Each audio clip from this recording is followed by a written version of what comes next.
back to 3 going on 13. It's Maddy. I'm here. And it's Olivia. She's here too. And she's in leopard pants. And cheetah, I guess. And she's back from school. Oh, God. She's after school. I made her an after school snack of stale chips. No, she didn't. Stale ketchup chips that she couldn't even bite into without getting sick. And I made you a pop of the week that you brought weeks ago. We are so happy to be back. This is awesome. Producer Becky is back from being trapped in the UK, kind of 28 years later style, or 28 weeks later. That's how I feel it was there for you. What happens in the second movie? It's like the mom gets infected, but then she's alive for a bit. That's kind of what I was picturing when you were stranded. And then lots of big changes because it's the winds of change. It's back to school, and Liv is at school now. She's a student, and I'm the freaking dropout of the two of us. It's hell. How you feeling? Horrible. I know. She just took a gravel. I feel like you are fresh as a daisy. You've got beautiful hair and makeup. I'm not fresh as a daisy. She's got life force in her. No. I, dwindling, haggard. Let me tell you. I've literally had I had 2 days of school. School punched you. Of school. Yeah. And I'm like, I don't know, man. I know. It's pens, it's papers, it's books. There's lots flying in your face, flying at you. The teachers are saying, put your head on your desk, go to sleep. Wait, what do they do? They say, bring your desk into the hallway, you naughty little girl. So I get it. I know school is hard. They say, get up in front of the class right now and do a presentation. Do it. And they hold a gun to you. I know what school's like. Okay? I get it. But we're still going to talk about Teen Angel today, and we're going to have so much fun doing it. I'm so excited. I have 2 fun things to talk about. Then we're going to do a pop of the week. And then I am going to walk Olivia through the first episode of Teen Angel that I watched this morning while eating 2 hash browns. I couldn't even watch a 20-minute episode of Teen Angel. She's too busy with school. That's how down and out I am.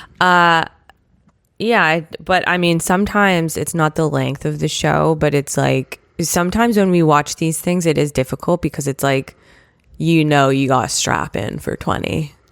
It's not casual. It's not. It's studious. Pop it on. It's academic. When we watch things on this this podcast, I got to do a peek behind the curtain. It's not fun. It's a task. It is a task. It's a chore. There is joy that I want to bring to you, but the watching is not joy. The joy is in the rehashing.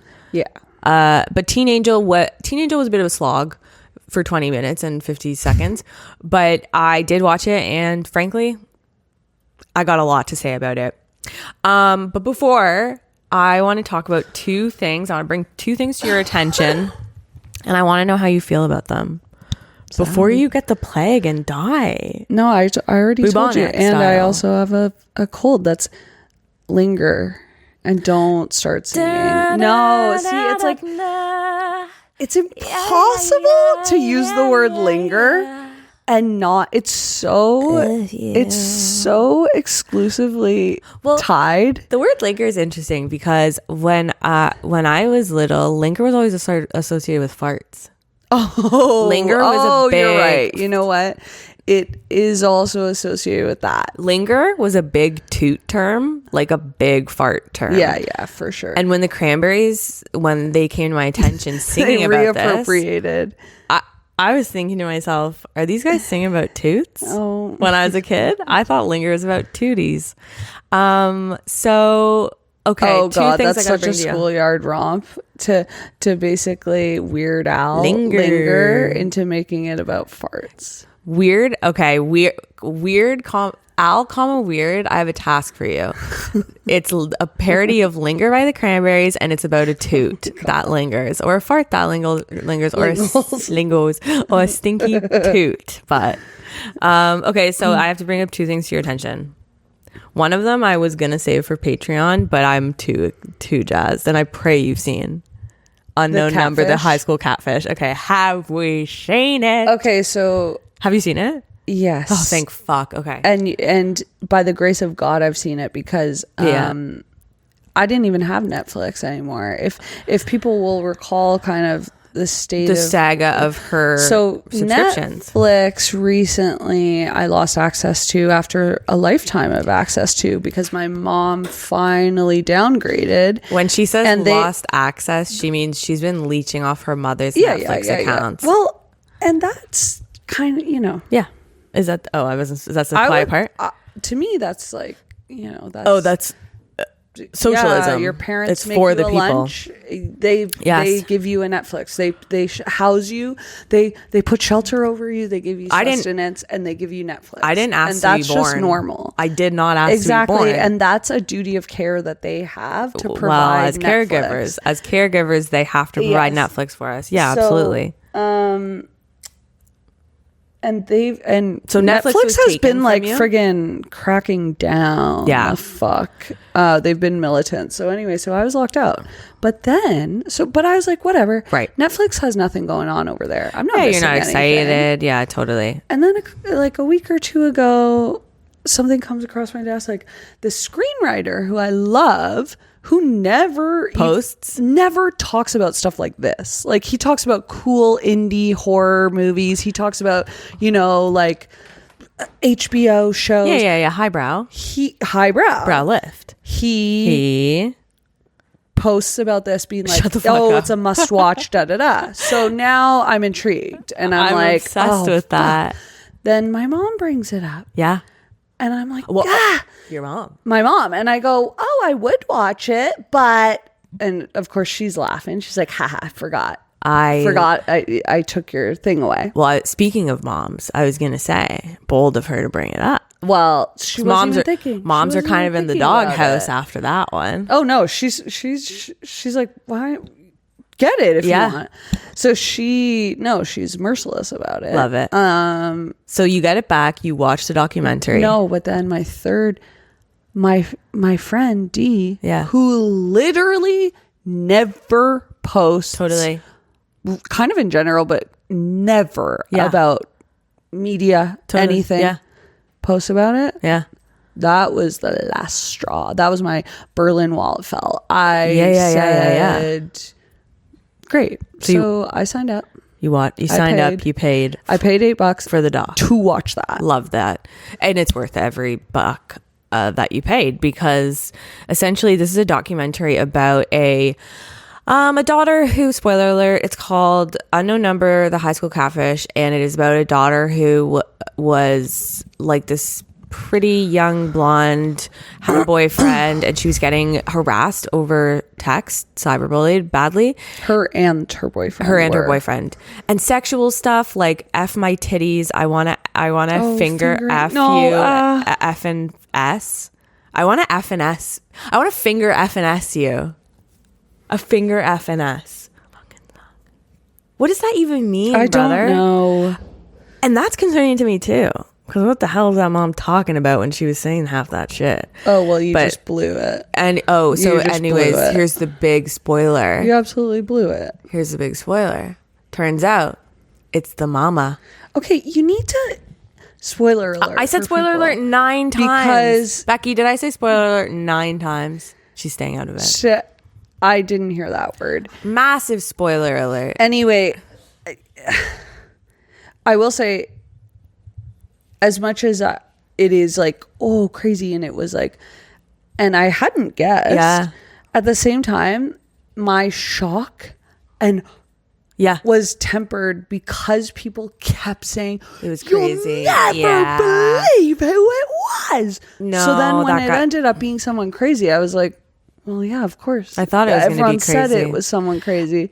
That was also my problems with damn weapons. I go into it. Everyone goes, this is going to blow your mind. The expectations were like way too high. Where it's like, I go, I'm sure it would have blown my mind, but you guys wrecked it for me. It basically would have had to have been a man who's been living at the bottom of the, alien man who had been living at the bottom of the ocean floor in a bunker.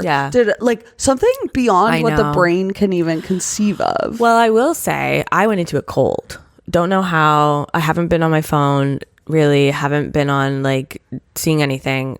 So I went into it. Oh, you stumbled upon it. I went into it ice cold. Wow. Me and my mom were together. We just needed something to watch, which is great mother-daughter viewing. Even when my mom and I were discussing on the phone, I go, I wish we could watch that together. I wish my mom did something like that for me. Yeah. Just for some attention. No, it's the perfect mother-daughter viewing. It was, well, I will say, there was one point in the doc where one of the kids goes, this is a town where parents like to get involved with kids stuff a lot.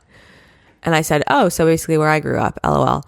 But I also said, oh, it's going to be a parent. So I kind of gears turning on that a bit. Yeah. But I didn't think it was going to be her mom. I did neither. I thought it would be another I actually didn't mom. peg it. Okay, I got to give it up to my mom. She really is the best in the biz when it comes to forecasting things. Right.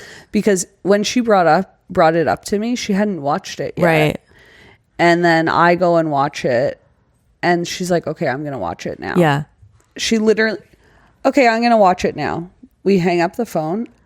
Literally within 60 seconds, I get a text from her. It was her mom, wasn't it?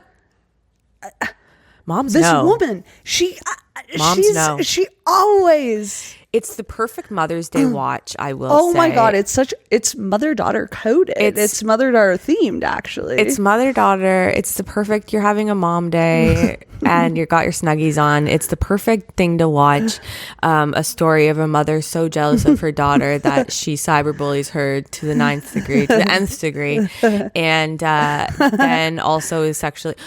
here's my two takes. I have two hot takes on... Do I. I gotta say this. I have two hot takes on Unknown Number, the high school catfish. Take number one. I don't even think it's going to be hot because I think it's the same one I have. One of them's a bit. Actually, I have three. Wow. Okay. One of them is that I think you'll feel the same.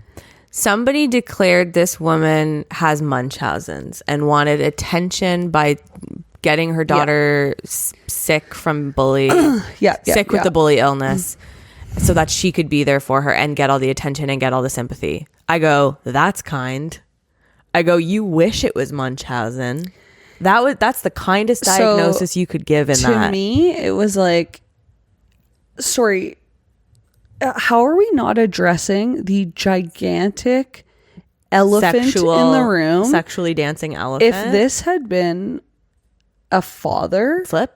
Yeah. Or a male person sending these kinds of messages to a totally teen girl or boy or whatever, the tone of this would have been completely it would have been like different. Sexual predator attacks. Like, no, there is such a double standard operating here. They gloss over the sex stuff. They almost make it like a joke. They go, no, I know. They go, and also, I will say, some of the text she was sending, I'm concerned about her English level, as we were talking about before. Well, I guess she was trying to F my titties and finger F my and S. It's like, but I guess she was cosplaying teen by sounding so. I don't know. Like, firstly, get that woman auto. No, they just make basically there. Turn it auto. The vibe was like. She's crazy. She loves to get attention. Like when her cousin is like, no, if she was here right now, she'd do a and cartwheel. I was talking to you, she'd be like dancing over here to try to get your attention. Like, which is like, funny. I actually liked how the cousin did that. I was going to say, shit. She burned her hard. There is also something about a cartwheel that is dangerously telling. I've had this in 3 times in my life. This one being the third. Somebody with a potential personality disorder, they're always doing cartwheels for attention. Oh, really? 2 times I've heard this story told to me of like, she used to do cartwheels for the boys all the time at high school. And then another time it was, she was always doing cartwheels. What? Like at work and like down the hall and stuff. At work? And it was always someone that people were talking. A cartwheel at work? That's what I'm saying. Is inherently funny as hell to me. Then I hear in this documentary, this woman loves to do cartwheels down the high school hallways. Or maybe that was I missed that. Okay, that was in my other research. You imagined that. No. That was in my research afterwards because I've done quite a bit. You found research that says she loved doing cartwheels down the hallway? It's interviews with other parents. Okay. She would do cartwheels at the high school to like impress the high school kids. So that's one thing. So Munchausen was a kind diagnosis. I went, what about the sex stuff? Hello? What about the sex stuff? And what about the... I mean, even when they talk about it in the context of the boyfriend, yeah, the way it's portrayed is like, I think she just developed an obsession with him, and it's just an obsession. It's not sexual. No kind of like yeah, and her apology too for it is everybody makes mistakes, you know. Some people gamble. Some people my God. Drink. Yeah. What did she say? She's like, I bet if you asked every single person here, I just got caught. They've done yeah. What? You want to have sex with a child. You bullied your daughter for years and years and pretended it wasn't you. And then you tried to blame another kid. But that first thing is really, really, really bad. The sexual stuff. And that got super glossed over. Okay. So the other thing I wanted to say was, I know she's trying to seem like a teen, but get this woman a Canva subscription. Did you see those pictures she was sending her? No. So there's like a screen grab of it. I saw this on TikTok. It's like, it's like where she would like cross out her daughter's face and write like JV slut. But it would all be in like crude paint MS, like terrible Photoshop. Like it was so bad that it irked me to the point where I was like, use the text box, honey. Why are we using the freestyle paint to be writing JV slut and sending that to her? Right. Okay. My third thing was, this is something Didn't she work in tech too? Yeah. Get better at if you're gonna bully with Photoshop, get better at it. Yeah. I don't want to see that crude or even paint stuff. I mean, even if she did a walk to remember. Yeah, classic. Switch the faces. Switch the face. Put it on a funny body model. Do something like that. If you're gonna use Photoshop to cyberbully your daughter secretly while you lost your jobs and you have 3 monitors in a dark room, have some flair to it. Yeah. I don't want to see this paint bullshit. You kidding me? The third thing was the whole time they're confronting her. No one mentions this. There's a table the size of that table, like a kitchen table, filled to the brim with alcohol on it. Did you see this? No. It's a table that size filled with alcohol bottles. Don't know if they're empty. I thought they were like planning a wedding when I was watching it. And someone else brought that to my attention too. I'm like, was I just listening to the documentary? How have I not I was in it. My I was eyes in it were really hard. Okay, I must have been looking at my phone and listening to it the whole time. No, I was so in it. I felt basically like I was also being cyberbullied by this mom. Like I felt like I lived in that town. But anyways, that is unknown number. There's 2 things you didn't bring up that to me were the other that were to me the only other 2 like standout things. What were they? The moment where Chloe. Yes. Oh yeah, the parents. Chloe and the parents. So with regards to Chloe, and I think this is probably a hot take. Yeah. I didn't have that much sympathy for her. You know, because and several it's other people and it's a child, have said to me the exact same thing. Yeah. Which is that you can friggin' tell. You can feel it. That she is Queen Bee. A stone cold killer. Mean girl. Yeah. Like you can tell. It's so clear. I know. And everyone I know who's watched it has said the same thing. You can feel her. And then it's like the fact that everyone then immediately blames you. Totally. That's tied to, that's not a coincidence. Yeah, no, I know. So I don't know. Was she getting some comeuppance? And then the parents saying that victim blaming the girl. They're feeling so like high on the hog. They're high on the hog, yeah. But then the mom goes, Well, and when you watch a documentary, Oh, see, and I hate that. and I hate that. There's nothing worse. There's nothing worse. The only thing worse than someone pronouncing documentary like that is someone cyberbullying their kid and sexually wanting their child's boyfriend. That's the only thing worse than that. It goes that, and then it goes documentary. They also said the damn cops didn't look at Lauren, the victim, and the dad, who are probably involved in it somehow too. I go, how the hell would they be involved? I liked when the mom at one point says, well, it's just my opinion, but I feel like the school didn't do enough. So, honey, you're the one who did it. You should be thanking the school for not doing enough. Aren't you glad they didn't do enough? Yeah. Because the hell are you talking about? You got to live a normal life a little bit longer. She's not well. She's not well. The other issue that's going around is that her, and we hate to make fun of appearance, we really do. But when it's, I guess, an evil person, you maybe can, because TikTok has been lit up with, and who do you think they're going to say she looks like? If you could guess anyone. They say the mom looks like a certain Disney character very strongly.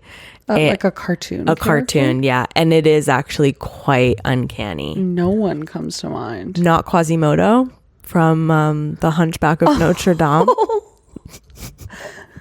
Well, that's just terrible. That's TikTok. That's not me. Terrible. It's a really, really good comparison. It's, wow. If you see side by side. So TikTok is a light with that comparison. Wow. Okay. I have another TikTok video thing for you. I got to get your take on this. Wait. We're moving on from unknown number. You want to talk about more? No. You begging? The Jussie Smollett? No. I'm going to need you to watch that. Okay, so what's that? It's on there too. Okay. Is it good? It's the truth about what happened. But is it? Oh. I need you to watch. Okay. And give me your impression. I absolutely will. There's nothing my brain just froze. There's nothing I'd love more than to watch. There's nothing you'd rather do. That was literally the Jussie Smollett. The way I just dissociated and went, I'm on a couch with my friend and she's telling me to watch the Jussie Smollett documentary. Okay. This is another thing I saw on TikTok and I was kind of shocked by it because it is one of my biggest fears. So there is a group of healthcare workers. I don't know if they're nurses, but it just says healthcare workers. And they posted a TikTok with the premise being, it's all of them standing around and the text is, patients always ask, are they allowed to leave us gifts? And then they go, patients leave us gifts all the time. And then it shows, again, my biggest fear. It shows the pee or sweat stain that you get when you sit down on one of those paper pads in a gown for a exam. And it shows about 20 of them different. Sorry, why are people having piss stains when they sit on those papers? You get wet. You said that like it's so like, I bet there's stuff when leaking. You leave a piss stain on the, when you get up and it's wet and you go, I know that's sweat, but honestly maybe not. Like for me, that's what's up. Okay, I've always associated with sweat, but I pray it's sweat, but sometimes the volume, I think it's a little bit of leakage pee. So they took different pictures of different sizes of them. Like some are big, some are small, some are 2 dots, some are circles, some are long, and they're under fire for that. And I said, damn, my biggest fear is going to get a massage and them secretly ruffling through my clothes when I put them on the chair on the side and going, ew, these underwear are dirty. That's always my biggest fear, is that a massage therapist is going to see my used undies. And so this actually ignited a new fear for me. And is that my, I guess, sweat ass stain is being made fun of and displayed. Maybe mine's too long. Maybe mine's too circle. Maybe mine's 3 dots because I've got that many holes, I guess, for sweat. Does sweat come out of holes? I don't know. All that to say, this ignited a new fear for me. Did it for you? Like and subscribe. I guess I should consider myself very lucky because you're a minimal sweater. More often than not, no. When it comes to having to sit on one of those papers, which for me is doctor, but is also going to get a wax. Yeah. I am often sweating so profusely, usually because I've been running to get there because I'm late. Yeah. And I come in guns a-blazing like, sorry, just rip it off, do it.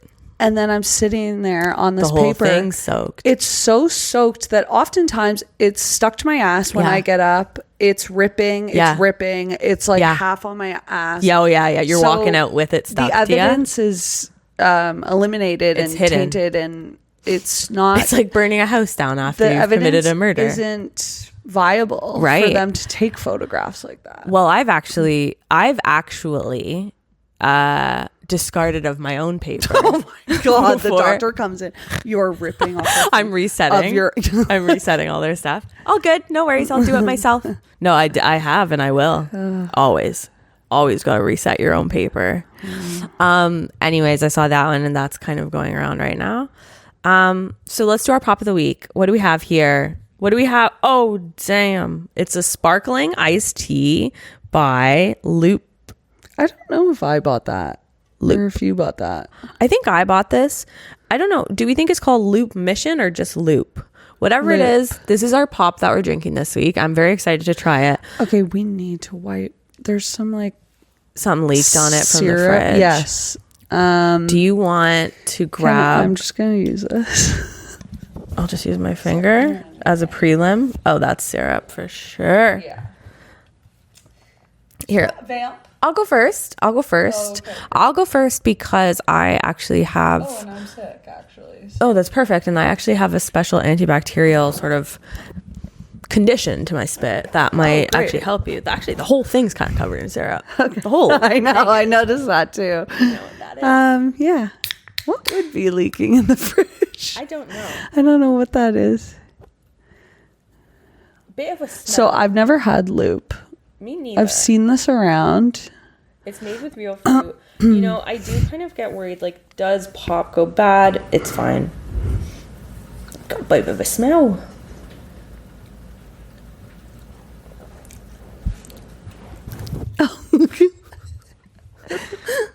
Okay, yeah. I wonder how long that's been in there is my first take. It tastes well.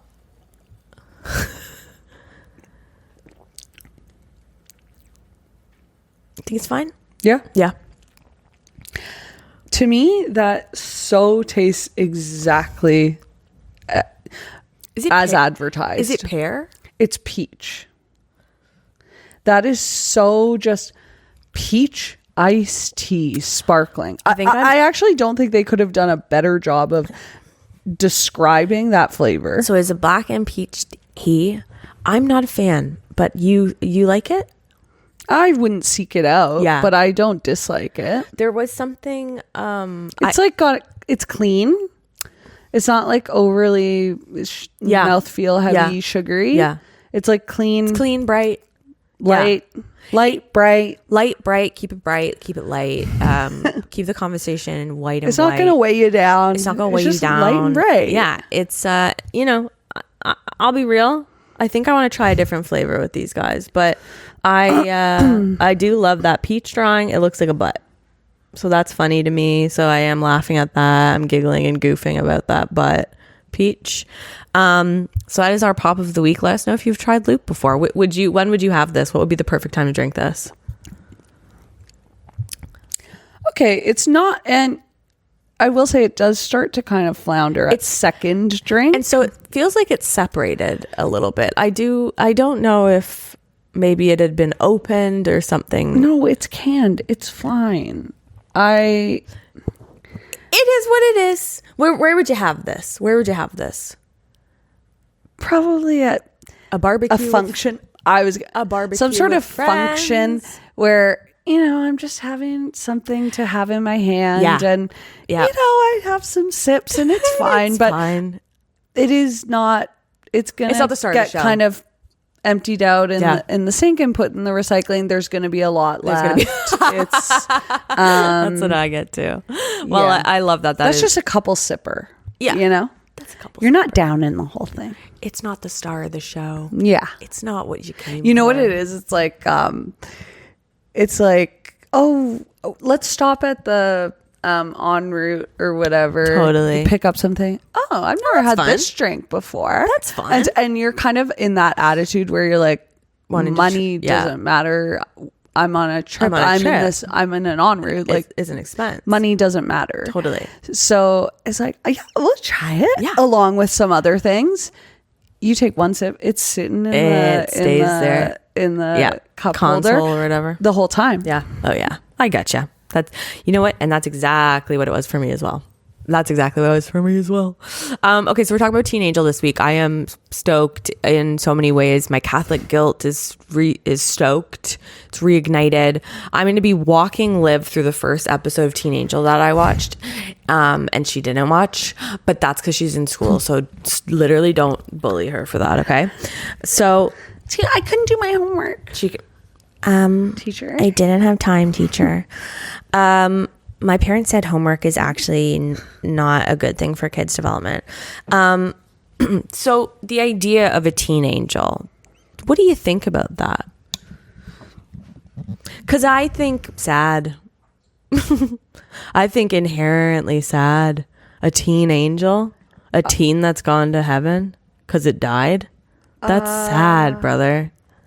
Do you know what I mean? I do know what you mean. I feel like it's such a ballsy Family Channel move. Yeah. I get. Oh yeah. Pitching it it is like it is Family Channel. Yeah. Pitching this guy. I think it's definitely one of those things where it's like if you think about it too hard, it is it's heavy, a heavy show. So, and in this first episode, they explain it. Half the episode is them explaining it and the mechanisms of heaven and hell. And I'm sitting there, my Catholic guilt's getting triggered. I'm shaking. I'm going, oh my God, he wasn't good enough, so he's not going to heaven. So the way it starts out, the boys are just kind of playing around. And I want to ask you from memory, how do you think Teen Angel became one of those? So I did see that part. How do you think the angel became an angel?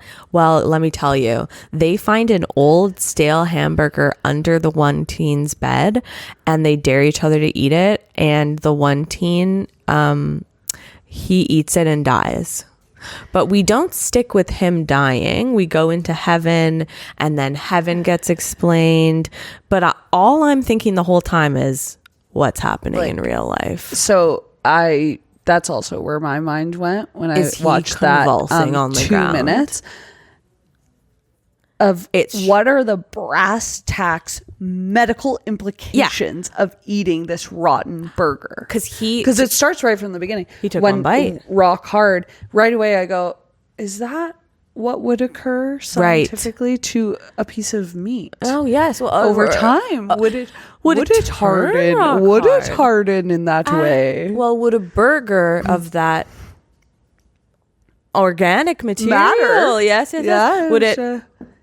Or would it? I think it would. And so, the teen, before he become angel, take the burger, hit it against the thing. The friend goes, I always do the dares. It's your turn to do the dares. I go, survivor's guilt, big time. That kid's going to be from survivor's. Right, yeah. No, I always do the dares. You do it. Famous last words. The teen angel before he become angel. It was his plan all along. Or it was the perfect alibi. It was the perfect crime. We were just playing truth or dare. It actually, you know what? If you think about it, kind of is the perfect crime. You know what? If you think about it, the opening to Teen Angel kind of is the perfect way to kill your friend. Liv, I have but I'm actually I'm like, Liv, I have this. How would you get I have this pop, Liv. Wait, why is the can all weird? What's on top of it? Nothing. Just drink it. So that's all I'm thinking about. We follow Teen Angel. So he takes one bite.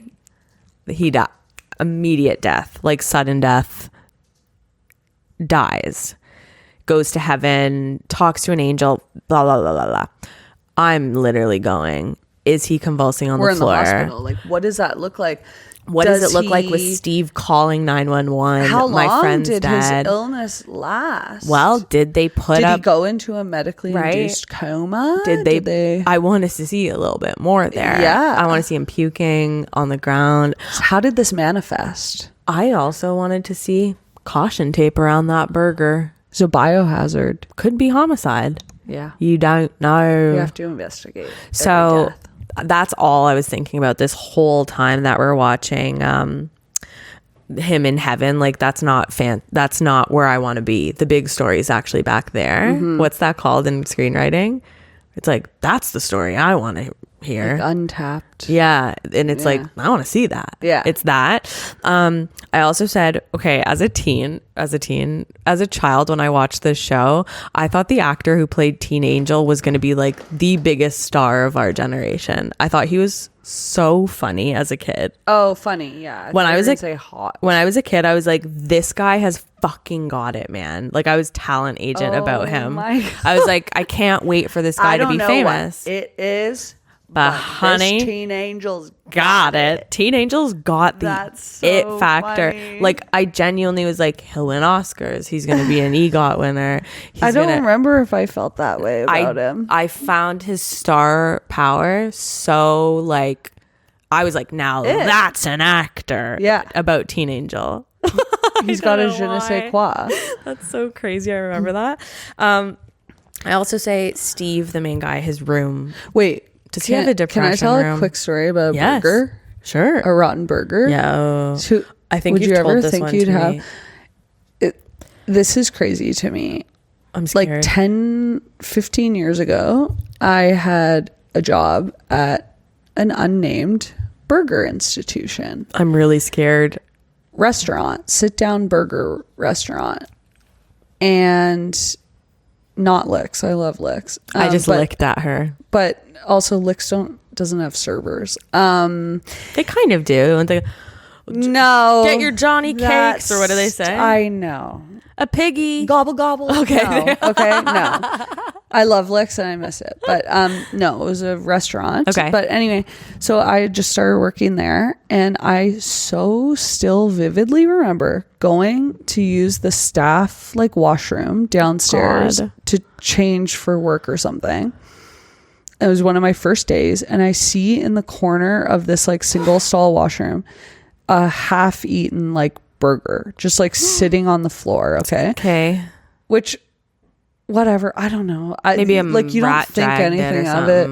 I don't know. I was like, oh my God, was there whatever a Teen Angel beside it? There.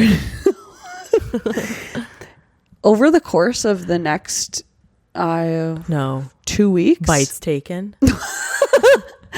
No, but I did continue to see the burger there. Okay. That whole time. Disintegrate? No, just existing. And I was like, this place, the standards, the filth, this place was filthy. This never got cleaned up. Crazy. It probably only eventually was gone because it disintegrated. Yeah. That was like, anyway, something to think about when you're eating establishments. When you're eating out, how things look back there is an indication of what's going on with what you're getting out there. Yeah. That's why. Scary stuff. That's why whenever I go to a restaurant, I always take my finger on the toilet bowl and I go like that. And you lick it. I go, what is that? Yeah, this place definitely undercooks their meat. I'm not coming here again. Well, I had a similar story, but it's with a squirrel that died on the telephone pole, hanging like this over top of the wire, and the city never cleaned it up for 3 years. Aww. And it just turned to bones and dust and fell off one day. That's such Isn't that so sad? Story. It's basically like the burger story you just told. Yeah. Okay, so I say, I'm worried this kid has a depression room and it's not being addressed because his parents got divorced. What do you mean depression room? Well, things are not cleaned. There's food underneath the bed. Oh, a depression room. There's stuff. A bedroom that reeks of depression. Well, when you have signs. Yes. The signs and symptoms, the warning signs. Right. And his parents did just get divorced. A burger sitting under the bed is a red flag. A full burger for months. Yeah. Yeah. So things were already not good. It just in case you're thinking, wow, teen angel happens in a vacuum. That it doesn't. feeds into my mental health potential theory. Oh. What was going on in this home? That's what I'm saying. What trauma was being endured by this guy? That's what I'm saying. And what might motivate him to want to act out? Well, I say they try to make the death funny as well, but it's terrifying. It's really scary music happening while he goes to heaven and he's making silly faces. Not good. I say, imagine you killed your friend this way. It's not like Drop Dead Diva style. No. Where she drives into a truck of oranges and you don't see it. And you're like, if you really thought about it, like, okay, that could be really gruesome. But your mind doesn't go there. Your mind doesn't, no. With this, it's like, it does. Mind does go to. You think of him on the bed, like his foam coming out of his mouth and is his friend crying. And then, God. Anyways, I say, he's going to hell. Okay. One big thing that happens is there's a giant head and it's Rod. So God has a cousin named Rod who plays the God figure in this show. Why do I immediately hate that? Yeah, of course. Why the fuck wouldn't you? It's terrible. And so Rod tells the teen angel, hey, listen, you maybe can go to heaven, but you haven't actually been good. You've been a naughty teen boy, like pranking. He basically says like, you did too many pranks and like goof 'em ups to go to heaven.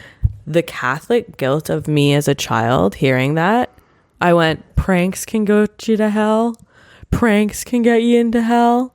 That was so scary to me because I was like, this. Ashton Kutcher's doomed. Oh my God, Ashton. I go, like, I thought you had to like kill somebody to go to hell. And this fucking God character is saying, no, if you're just kind of naughty, you go to hell. Like, that was so scary for me as a kid. I was like very sick to my stomach. I'm so glad I went to public school. No, Catholic guilt is, I think it's held me back. Well, in life. that's a good segue to me saying that, because we talked about this a little bit with Drop Dead Diva, where it's like, do we like these heaven and hell shows? It's like, perhaps there needs to be a separation of church and state when it comes to television. I don't think want to see these heaven and hell stories personally. I think heaven and hell people have made like funny and cute in a way that they're not. Like, guys, I don't know if you know this, but hell is not good. It ain't it. But as a little kid, it was very scary to me. Like, anytime it got brought up and I'd always get a stomach ache. But all that to say, even watching it now, I find the subject matter a little bit too heavy for children. I say they randomly take a shot at Chevy Chase. So they're just talking. Did you just call him Chevy Chase? I did just call him Chevy Chase. And that is, Chevy Chase is one of my illnesses. Called him Chevy Chase. Yeah, I did. I call him Chevy Chase and I'm okay with it because it's easier to say Chevy Chase than it is to say Chevy Chase. And I hate Chevy Chase because it sounds like Chubby Chase and it sounds like a chubby chaser. I hate Chevy Chase. I like Chevy Chase. Does everyone vibe with that? Oh Are you okay God. with that? I've never made that connection of Chubby Chase. Chubby Chase. I hate Chevy Chase. Chevy Chase. Because when I hear chubby, I think of Chubby Checkers. Well, that too. Chubby Checkers, Chubby Chaser, Chevy Chase, Chevy Chase. That's why I elevate it by saying Chevy Chase. It's for his benefit. Okay? Sorry that I've taken the liberty to elevate something and make it sound better. Okay, we also have this red-haired woman. Oh my God, you're basically the first person who ever made that hilarious joke of calling Target Target. Or What's the other one? Giant Tiger. Giant Tigre. What do people call it? I don't know. I've never heard a different. Yeah, somebody G2 Boutique. Oh, yeah, you're that. That's Belleville. Okay, there's an actress named Conchata Farrell. Do you know her? No. And I'm probably saying it wrong. It's probably like Conchata or something. She did pass away in 2020, but she plays the like nanny aunt in this. She is one of the most classic actors on Of course I know television. who that is. That's your aunt. Of course I know who that is. That's my own damn aunt.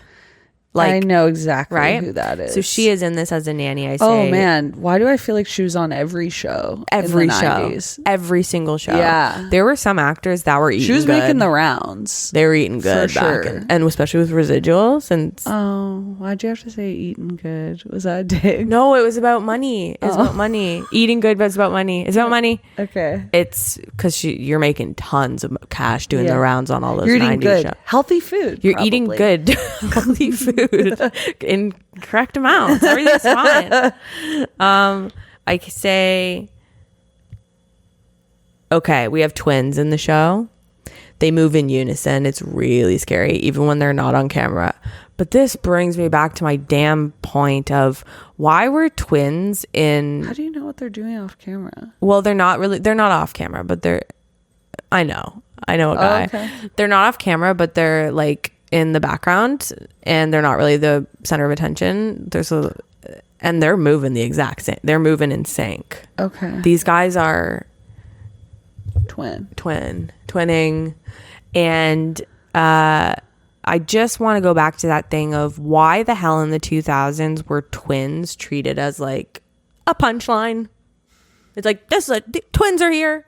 The twins are here. Yeah. Those are the twins. Look at those twins. Well, like it was yeah. always like a freak No, it of was nature. Carnival Freak It was Show. Carnival Freak Show, Yeah. 1920s. You pay a quarter to see twins. You dare? How you Wait a second. also dare?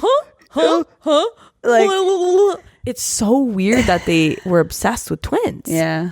But we got it in this show again. Like, had there not been twins being born? I don't know. Prevalently. Oh my God, actually. Do you think? You know what? Now that, okay. Because To use an academic lens yes. sort of to look at this with a more a critical lens. I do wonder if actually because of childbirth Yes, and the childbirth rates. limitations and, the advancements now with medical care and whatever, Because- they couldn't birth and multiples. therefore- And so perhaps actually then yes. we only start to see an influx of multiples. Johnny K plus 8. Maybe post the 50s. Well, and that's what when those- era, what decade? And that's when those writers would have been growing up.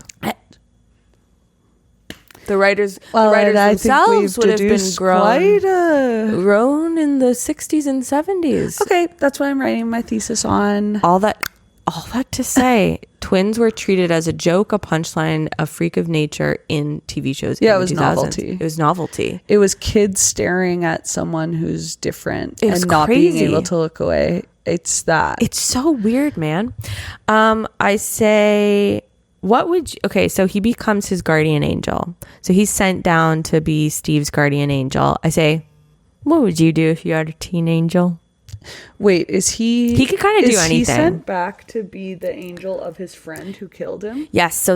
So God, aka Rod, says you weren't really good. You were a naughty boy. You did a lot of pranks. You could go to hell for that, or you could go back to Earth and be the guardian angel for the friend that killed you with the hamburger, and help guide him. And he goes, he's going through a lot.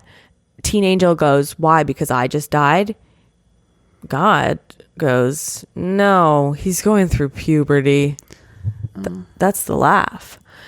And then he goes, no, but seriously, his parents just got divorced. He's depressed. He's going through puberty.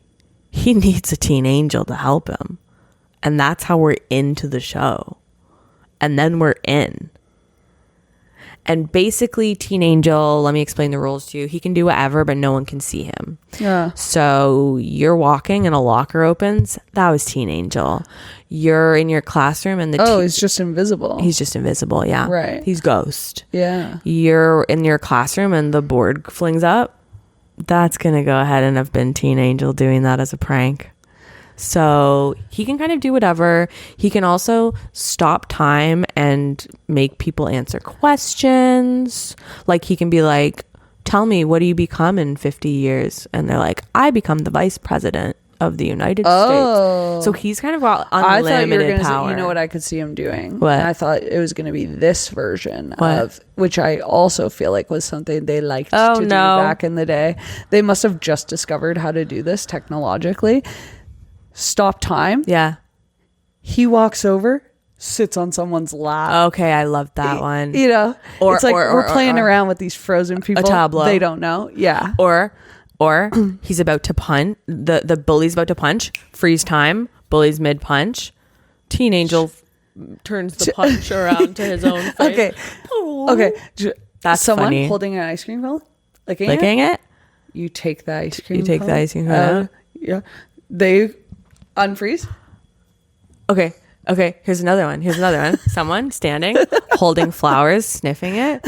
Teen Angel comes in, takes flowers out, puts a bag of dog poop. What the heck? You know what? I like that I take guy. back my derision. That actually, there's tons of good gags to do with that. So that's kind of what Teen Angel can do. So I say, if you had your own I already know what I would do with mine. If you had your own Teen Angel, what would you make them do? Or what would you do with it? Get intel on my crush. Like, what's going on? Like, I who's he love like? that. Like, yeah. He's at a sleepover with boys. Like, do they talk about? What do they talk about? Teen Angel go spy. Yeah, like basically Teen Angel go spy. Okay, I love that. Mine would be Teen Angel. What are the lottery numbers? Oh shit. Okay, hey, I take Teen it back. Angel. That's what mine is. Hey, Teen Angel. Yeah. Let's win the lottery, and then you can. Hey, Teen Angel. What are all the answers on the test? Okay. That's, as the lottery commercials say, that's thinking small. Hey, Teen Angel, make me the president. Hey, Teen Angel, buy me my own house. Okay, that would involve a lot of steps. Hey, that Teen Angel, to take. brainwash the world into liking me. He would still need to. Teen Angel, what are the winning numbers this week? And what are the winning numbers next week, Teen Angel? That's what I would do. Okay, the other thing about this show that kind of whatever is, in the show Teen Angel, we do have a device where no one can see him, but he can affect change on the world, like ghost style. Sorry. I feel bad because we see this kid talking to Teen Angel, and I go, so you're another kid in the school you're walking by. Is he just talking to nobody then? Is he just talking to the air? Because that's kind of what they've led us to believe. And then I expand on that further. I go, this kid in your class, parents just got divorced, best friend just died at maybe his fault, and now he's talking to nobody in the hallway. Yeah. Call the counselor. Yeah, alarm bells. If you're a teacher, call the counselors at least. Call home. Check in on him. There is a very weird interaction I need to explain to you, and then basically that's the end of the episode. Oh, you know what? I saw this guy too, the friend. Teen Angel, help me with my little bowl cut hair. Does he have little Teen tiny? Angel. He basically has micro bangs. He has micro bangs, but it is like Friar Tuck style hair, unfortunately. Yeah. This is the friend Steve on the show. Like, get Teen Angel on that. Yeah. If I had a Teen Angel, I would say, get me the lottery number, but get me the number of a hairdresser too. Yeah. Help me out, buddy. There is a very weird exchange at the very end, and I think we'll end on this, and I'll try to explain this to you visually as best as I can. So we are in the kitchen, and people are talking shit about Teen Angel. Aunt with red hair, she's saying, I bet your little friend is in hell with devils poking him, and I bet it's very fiery there. And everyone laughs. Everyone loves that gag. And Teen Angel is in the room, and we know this, but he's invisible. So he grabs. That is my worst nightmare. People talking about you when you're an invisible Teen Angel and they don't know you're there, and you yeah, truly. So he grabs this little sister, teen angel, and hangs her from a hanging plant. And she's stuck in the vines. She didn't really say anything bad about him. It was the aunt. So I don't know why the sister he couldn't help himself. Oh, no, I got you. And so he's not going to be able to. Well, no. And so you could still do a locker trick, but so he hangs the little daughter, the little sister, from a hanging plant. She's going, help, help. And then the mom, who's played by Marsha Brady, aka Ben Stiller's wife, what's her name? I forget. The mom is played by Ben Stiller's wife? Yes. Oh, Christine something. Whatever. Yeah. Stiller, I guess. No, but I think she does have her maiden name. So she plays the mom in this. Taylor? Christine Taylor. It is that. And so she runs up to her daughter. She goes, oh my gosh, sweetie, what happened? Son, Steve, goes, Mom, here, let me help. And they don't make it seem like Teen Angel did this. The son goes, Mom, let me help. Grabs a football, whips it at the mom's head. But they don't establish the connection that Teen Angel is like effing with them. So now you just have a scene where a little girl is hanging in a planter. The mom is saying, help, help. And the son picks up a football and throws it at her head. And that's basically the end of Teen Angel. Isn't that bizarre? I'd love for you to watch that part. I need you to explain that to me. How does throwing the football at his mom's head help to get the sister down? It doesn't, and I don't know. Huh. So that's the end of Teen Angel. That's Teen Angel. And we are, well, I'm 20 minutes older having watched that show. Nowhere near being a teen angel. I'd be a middle adult angel now, I guess. And that would be a really good show, TBH. Oh my God. Adult Angel. Tell me you were also obsessed with this song. Which one? Moon River? Concrete Angel.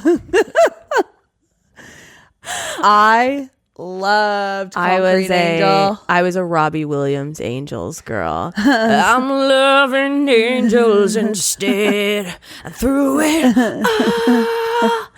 That was me for sure. I loved Angels by Robbie Williams. What's another good angel? What's your favorite angel? Angel Food Cake's mine. Oh, damn. Yeah, I love that shit. Had some on the weekend. It was really good.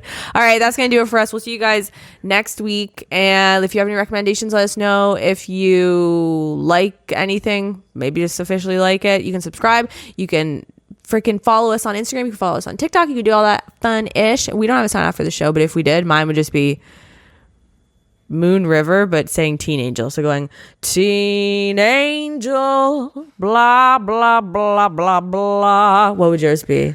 Mine would be me singing Concrete Angel quietly underneath and then me. You're just like complete blank face, like you obviously don't know that song I'm talking about. I don't know that song, and I didn't like so it much. No, so that's my sign off. Okay, your sign off is me not knowing Concrete Angel, love it, and mine is Teen Angel, blah blah blah blah blah.